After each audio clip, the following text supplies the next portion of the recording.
नमस्कार good morning everyone मो आर्य आज गुरुत्वपूर्ण खबर गुड़िक आपण मानक जनइबी न्यूज गुड़िक भल लगे निश्चित भाव गोटे लाइक करी चैनल को सब्सक्राइब करदे।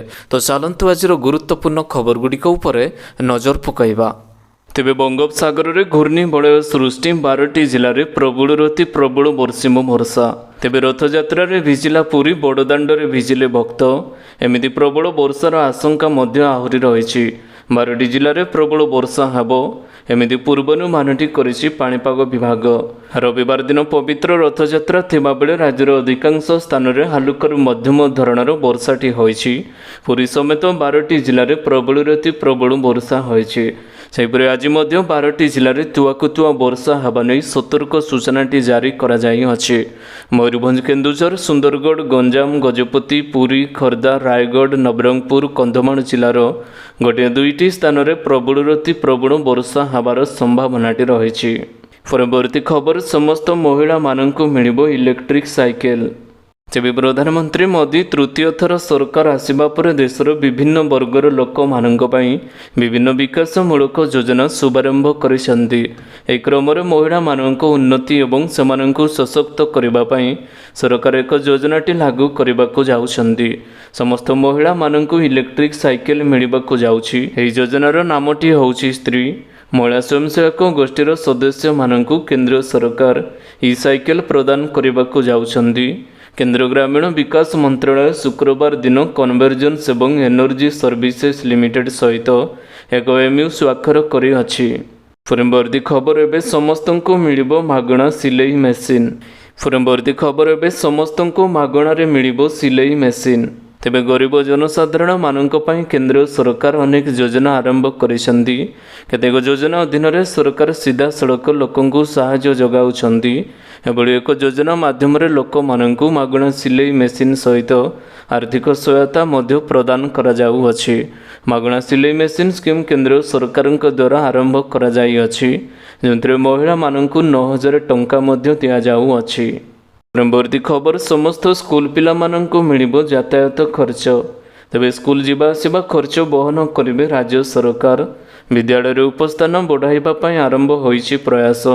अधारू अधिक पाठ पढ़ुथिबा पिलामानंकु किभଳି भाबरे स्कूल प्रति आग्रह कराजिबो सेथिपाई पिलामानंकु स्कूल यातायात जीवा पई खर्च देबाकू सरकार अंटा भिड़िसंती। एणिकी विद्यालय रे पाठ पढ़ुथिबा छात्र छात्री मानंकु जदि 1 किलोमीटर अधिक जीवाकू पड़ुथाय तबे सेही छात्र छात्री मानंकु ही अर्थ राशिटी मिलिबाकू जाउछि। सेहीपरि भाबरे उच्च प्राथमिक पाठ पढ़ुथिबा छात्र छात्री माने 3 किलोमीटर एवं उच्च माध्यमिक स्कूल छात्र छात्री 5 किलोमीटर अधिक दूरता रही स्कूल को जाउथिले सरकार बहन करिवे यातायात खर्च। ए बाबद को वर्ष को जड़े छात्र 6000 टंका पाइबे। विद्यालय में 75% अधिक उपस्थापन रही अर्थ राशि समस्त छात्र छात्री मानंकु मिलिबो। परवर्ती खबर कर्मचारी मानंक पई खुशीर खबर दरमारे 100% वृद्धि हेबो। तेबे बजेट अधिवेशन में समस्त कर्मचारी मानंक दरमा वृद्धि को नहीं घोषणा करा जाई अछि। एही घोषणा पर केवल एतिकी नुहे केतेक वरिष्ठ कर्मचारी मानंक दरमा 100% वृद्धि पाई प्रस्तुत चलीछि बोली सूत्ररू प्रकाश पाइछि। कारण घरोई क्षेत्र तुलन में वयस्क सरकारी कर्मचारी मानंक दरमा बहुत कम बोली कहा जाउअछि। वास्तव में प्रस्ताव में केवल केंद्रीय पब्लिक सेक्टर एंटरप्राइजेस पाई जार कारोबार 100 कोटी अधिक रही। परवर्ती खबर राजधानी रे प्रबल वर्षा भासिला गाड़ी। तेबे राजधानी भुवनेश्वर प्रबल वर्षा होइछि। फल इस्कन मंदिर सामने रास्ता वर्षा पानी रे बुड़ी जाई अछि। रास्तार 5 फुट उच्चर पानी जमिथिबारु किछि गाड़ी बुड़ी रहिथिबा एबे देखिबाकू मिलिछि। आज रथयात्रा थिबारु भक्त इस्कन मंदिर भक्त मानक गहलीटी देखिबाकू मिलिछि। भक्त माने रास्ता कड़े गाड़ी रखी मंदिर को जाइथिबा बेले प्रबल रति प्रबल वर्षा होइछि, जहा फल पानी जमी जिबारु गाड़ी गुड़िक बुड़ी जाई अछि। परवर्ती खबर टमाटो किलो 130, पियाज 50, आलू दर भी बढ़ीगला।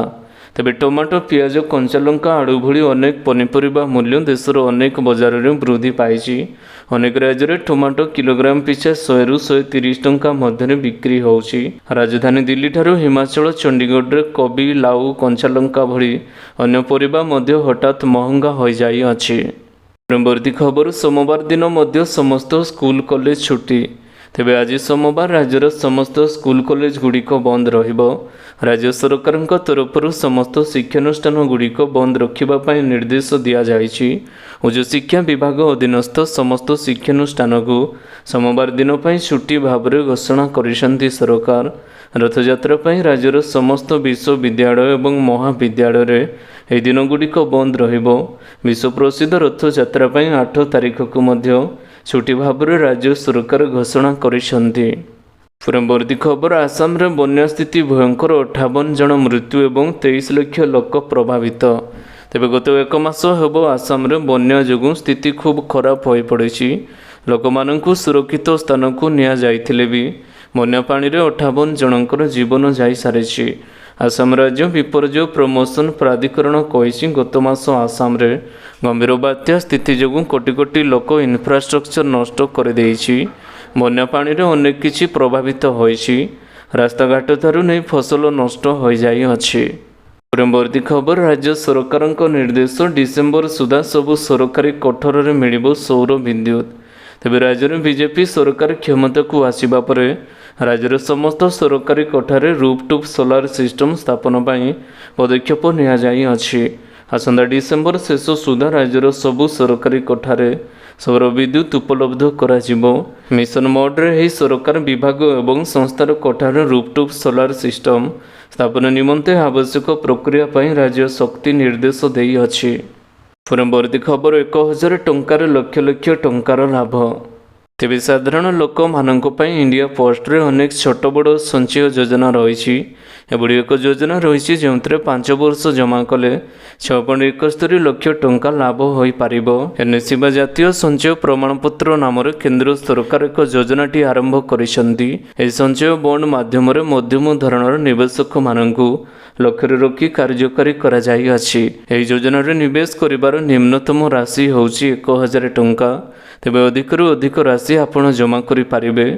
2ରୁ 3 ଜଣ ଏକା ସାଙ୍ଗରେ ମଧ୍ୟ ନିବେଶ କରିବାର ସଂଯୁକ୍ତ ସଞ୍ଚୟ ଖାତାଟି ଖୋଲିପାରିବେ। ପରବର୍ତ୍ତୀ ଖବର, ରଥଯାତ୍ରା ପାଇଁ ଘୁଞ୍ଚିଲା ପିଜିର ପ୍ରବେଶିକା ପରୀକ୍ଷା। ତେବେ ଘୁଞ୍ଚିଲା ଏକକ ପିଜି ପ୍ରବେଶିକା ପରୀକ୍ଷା। 8 ତାରିଖରେ ହେବାକୁ ଥିବା ପିଜି ପ୍ରବେଶିକା ପରୀକ୍ଷା 15 ତାରିଖକୁ ଘୁଞ୍ଚାଇ ଦିଆଯାଇଅଛି। ରଥଯାତ୍ରା ପାଇଁ 8 ତାରିଖ ସମସ୍ତ କଲେଜ ଏବଂ ବିଶ୍ୱବିଦ୍ୟାଳୟ ଛୁଟି ଥିବାରୁ ପରୀକ୍ଷାକୁ ଘୁଞ୍ଚାଇ ଦିଆଯାଇଛି। ଏନେଇ ଷ୍ଟାଫ୍ ସିଲେକ୍ସନ ବୋର୍ଡ ପକ୍ଷରୁ ସୂଚନା ପ୍ରଦାନ କରାଯାଇଅଛି। ପରବର୍ତ୍ତୀ ଖବର, ବର୍ଷା କାରଣରୁ ଅମରନାଥ ଯାତ୍ରା ସ୍ଥଗିତ। ତେବେ ଲଗାଣ ବର୍ଷା କାରଣରୁ ଅମରନାଥ ଯାତ୍ରାକୁ ସାମୟିକ ଭାବରେ ସ୍ଥଗିତ ରଖାଯାଇଅଛି। ଅମରନାଥ ଯାତ୍ରାରେ ସାମିଲ ହେଉଥିବା ଯାତ୍ରୀମାନଙ୍କ ସୁରକ୍ଷାକୁ ପ୍ରାଥମିକତା ଦିଆଯିବା ଭିତରେ ବର୍ତ୍ତମାନ ସମୟରେ ଯାତ୍ରାକୁ ସ୍ଥଗିତ ରଖିବାକୁ ନିଷ୍ପତ୍ତି ନିଆଯାଇଥିବା ଅମରନାଥ ସାଇନ୍ ବୋର୍ଡ କର୍ତ୍ତୃପକ୍ଷଙ୍କ ପକ୍ଷରୁ ନିଷ୍ପତ୍ତି ନିଆଯାଇଅଛି। ଅମରନାଥ ଯାତ୍ରା ପାଇଁ ଉଭୟ ମାର୍ଗ ଦେଇ ଯାତ୍ରା କରୁଥିବା ଶ୍ରଦ୍ଧାଳୁମାନଙ୍କୁ ଏବେ ଯାତ୍ରାକୁ ଆଗକୁ ବଢ଼ାଇବାକୁ ଅନୁମତି ଦିଆଯାଇ ନାହିଁ। ପରବର୍ତ୍ତୀ ଖବର, ବିଶ୍ୱରେ କଳ୍କି 9 ଦିନରେ 800 କୋଟିର ବ୍ୟବସାୟ। ତେବେ ଫିଲ୍ମ କଳ୍କିର କ୍ରେଜ୍ ଏବେ ସାରା ବିଶ୍ୱରେ ଦେଖିବା ପାଇଁ ମିଳିଛି। ଭାରତ ଏବଂ ବିଦେଶର ବକ୍ସ ଅଫିସରେ ପ୍ରଭାସଙ୍କ ସିନେମାର ଯାଦୁ ଦେଖିବା ପାଇଁ ମିଳିଛି। ରିଲିଜ୍ ହେବାର ମାତ୍ର 9 ଦିନ ମଧ୍ୟରେ ଏହି ଫିଲ୍ମ ଜବରଦସ୍ତ ଆୟ କରିଛି, ଯାହା ସମସ୍ତଙ୍କୁ ଆଶ୍ଚର୍ଯ୍ୟ କରିଦେଇଅଛି। ତେବେ 9 ଦିନରେ 800 କୋଟି ଟଙ୍କାର ବ୍ୟବସାୟ କରିଛି କଳ୍କି। ପରବର୍ତ୍ତୀ ଖବର, ଗୁଗଲ ମ୍ୟାପ୍ ବ୍ୟବହାର ବନ୍ଦ କଲା ଓଲା।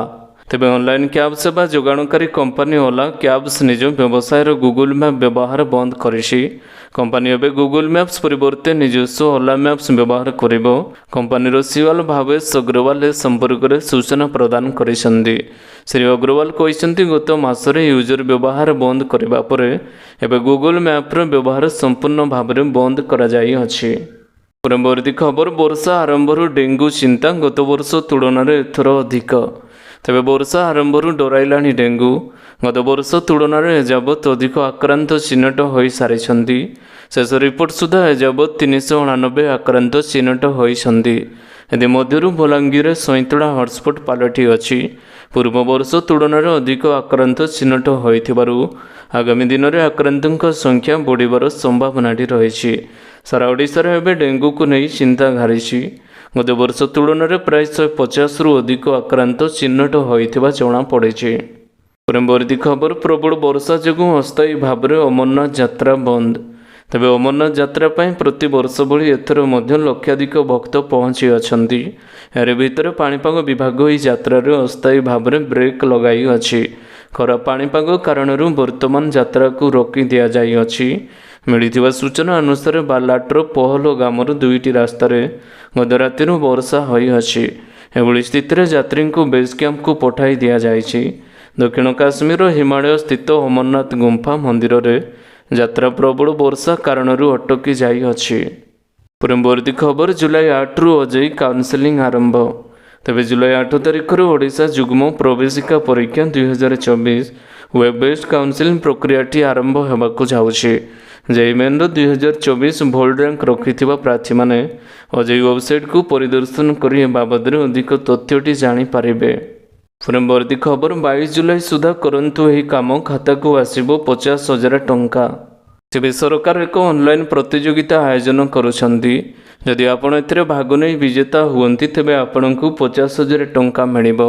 ଏଥିପାଇଁ ଆପଣଙ୍କୁ କେବଳ ଏକ ଲୋଗୋ ଡିଜାଇନ୍ ଏବଂ ଡିଷ୍ଟ୍ରିବ୍ୟୁସନ୍ କରିବାକୁ ପଡ଼ିବ। ଯଦି ସମସ୍ତେ ଆପଣଙ୍କର ଲୋଗୋଟି ପସନ୍ଦ କରନ୍ତି ତେବେ ଆପଣଙ୍କୁ 50,000 ଟଙ୍କା ମିଳିବାକୁ ଯାଉଛି।